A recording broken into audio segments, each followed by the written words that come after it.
Assalamualaikum warahmatullahi wabarakatuh. Saya Lailatul Mahmudah, NIM 401190270. Di sini saya akan mereview salah satu jurnal yang judulnya Analisis Regresi Data Panel pada Pertumbuhan Ekonomi di Negara-negara Asia dari Jurnal Ilmiah Ekonomi Global Masa Kini volume 8 nomor 1 Juli 2018. Latar belakang: pertumbuhan ekonomi yang tinggi merupakan kinerja yang diinginkan oleh semua negara. Pertumbuhan ekonomi suatu negara dapat mencerminkan kegiatan ekonomi negara tersebut, dan pertumbuhan ekonomi dapat bernilai positif, bahkan juga dapat bernilai negatif. Pertumbuhan ekonomi yang positif dapat diartikan sebagai kegiatan perekonomian yang sebelum periode saat ini lebih tinggi dibandingkan periode tahun sebelumnya. Sedangkan pertumbuhan ekonomi negatif diartikan bahwa kegiatan perekonomian pada periode saat ini mengalami penurunan dibandingkan dengan periode tahun sebelumnya. Selanjutnya yaitu teknik analisis. Teknik analisis ekonometrik yang digunakan dalam penelitian ini adalah model data panel. Data panel merupakan kombinasi dari data bertipe cross-section dan time series, yaitu sejumlah variabel diobservasi atas sejumlah kategori dan dikumpulkan dalam suatu jangka waktu tertentu. Selanjutnya yaitu tabel data panel. Ini kondisi perekonomian negara Asia.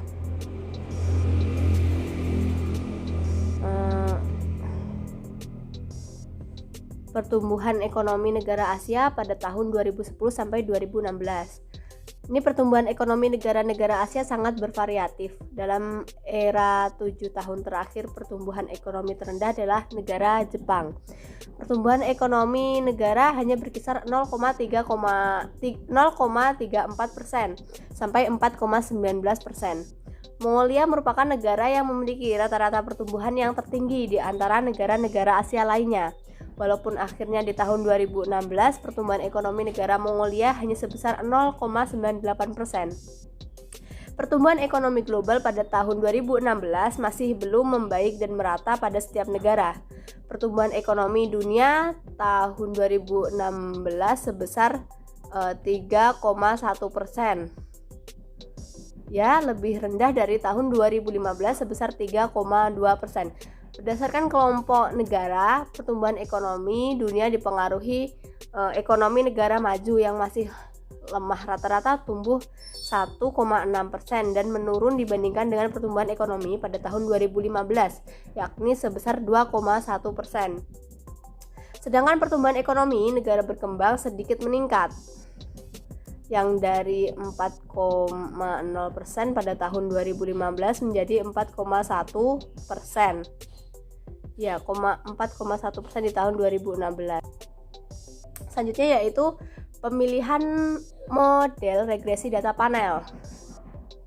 Ini merupakan tahap analisis untuk menentukan metode estimasi terbaik antara common effect, fixed effect, dan random effect.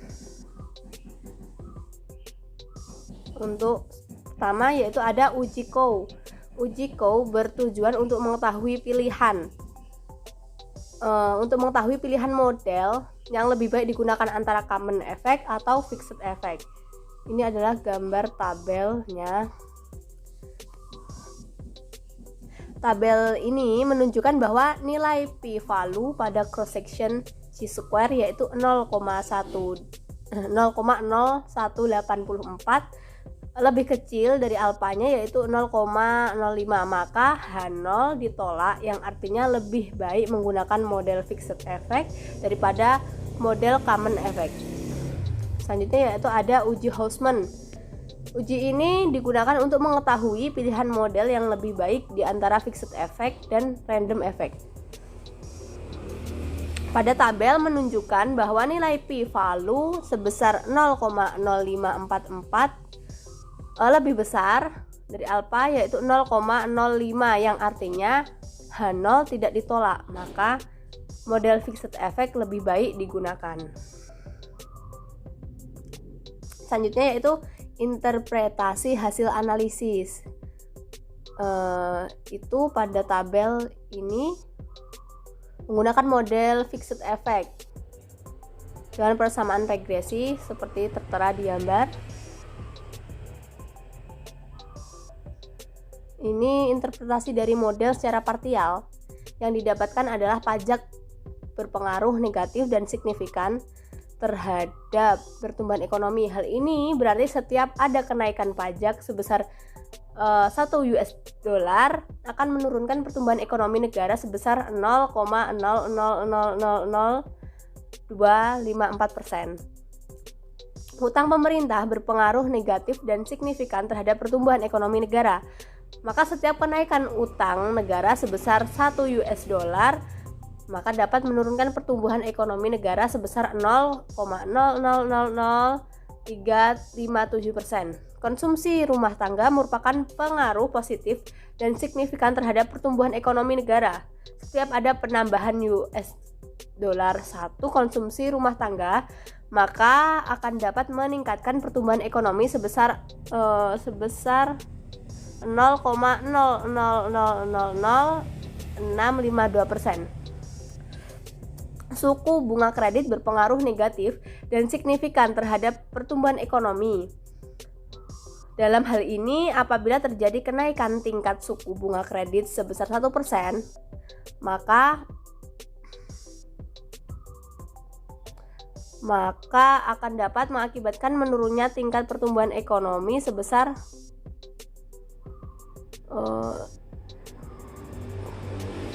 0,04312%. Secara simultan atau adjust R square diperoleh angka sebesar 0,245755.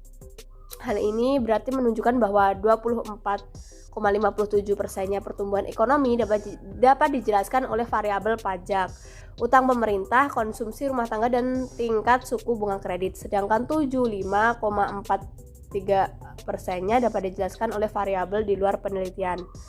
Pajak memiliki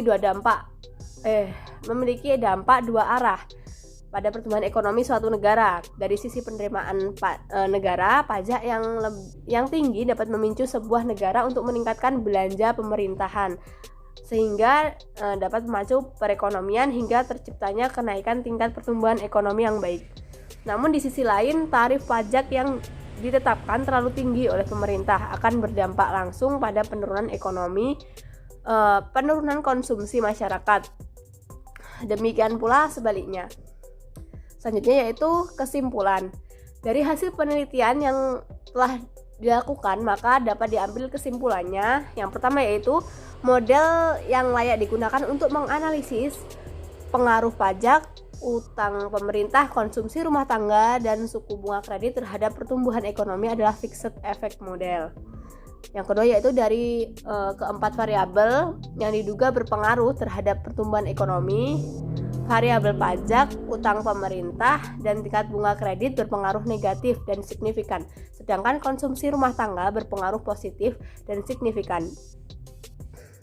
Yang ketiga yaitu dari hasil analisis penelitian ini, suku bunga kredit merupakan variabel yang paling berpengaruh terhadap perubahan pertumbuhan ekonomi. Sekian review jurnal dari saya. Wassalamualaikum warahmatullahi wabarakatuh.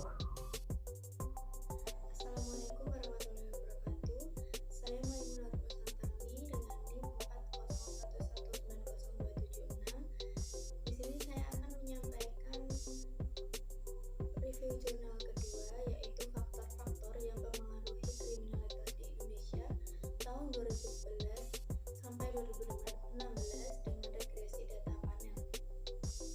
Untuk latar belakangnya, kejadian kriminal di Indonesia sedang marak terjadi. Dapat dengan mudah ditemukan berita mengenai kriminalitas di berbagai media. Badan Pusat Statistik atau BPS memaparkan bahwa selama periode 2014 sampai 2016 jumlah kejadian kriminalitas atau tindak kejahatan di Indonesia cenderung mengalami peningkatan. Kriminalitas adalah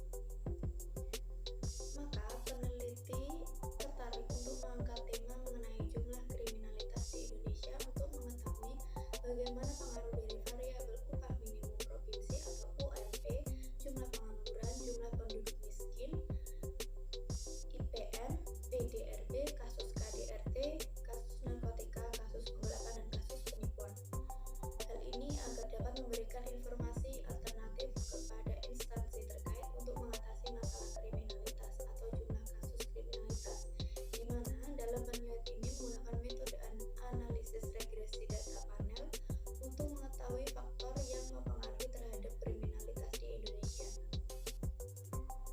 Pada tahap awal penelitian ini yaitu melakukan analisis deskriptif untuk mengetahui gambaran umum secara jumlah kriminalitas yang terjadi di Indonesia tahun 2016 sampai 2016 sebagai berikut.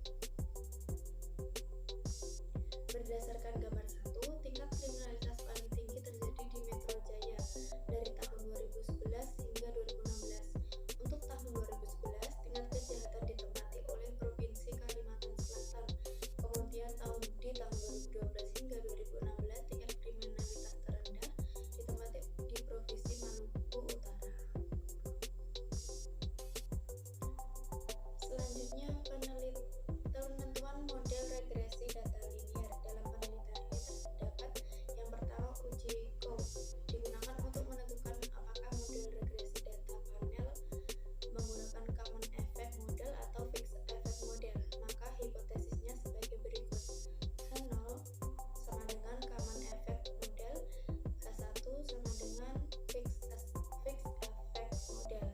Berdasarkan uji Coe, nilai diperoleh nilai P yaitu 2,22 E-10 jika dibandingkan dengan nilai alfa 0,05, maka H0 ditolak dan karena nilai P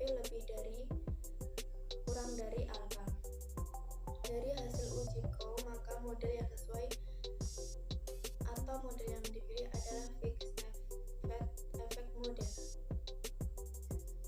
Selanjutnya uji Hausman. Pengujian statistik digunakan untuk memilih apakah model yang digunakan dalam random effect model atau fixed effect model menggunakan uji Hausman. Hasil dari pengujian ini adalah untuk mengetahui mana yang sebaiknya dipilih. Dalam pengujian hipotesis sebagai berikut. H0 adalah random effect model, H1 adalah fixed effect model. Berdasarkan hasil uji Hausman pada gambar 1, diperoleh nilai P yaitu 0,9352. Jika dibanding dengan nilai alfa 0,05, maka H0 ditolak karena P kurang dari alfa. Dari hasil uji Hausman, maka model yang terpilih adalah random effect model. Uji Lenz multiplier tidak dilakukan karena pada uji Hausman diperoleh model yang terbaik yaitu random effect model. Selanjutnya uji Bruce-Pagan, yaitu mengetahui efek apa yang akan digunakan dalam model.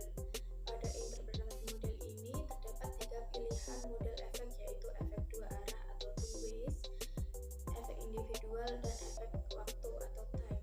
Dari uji Bruce-Pagan pada tabel 1 didapat bahwa untuk efek two ways dan individual signifikan dan untuk efek time tidak signifikan, sehingga dapat disimpulkan bahwa model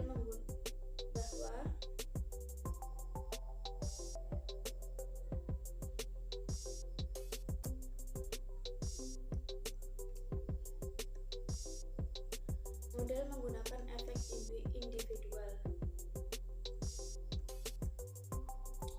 Selanjutnya uji simultan atau uji F. Uji simultan atau uji F digunakan untuk mengetahui apakah seluruh variabel independen mempengaruhi variabel dependen.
melakukan proses variabel satu persatu dengan nilai P sebesar sebagai berikut.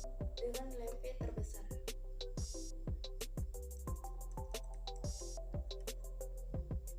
sedangkan berdasarkan tabel 3, hasil uji parsial tahap 4 diketahui bahwa seluruh variabel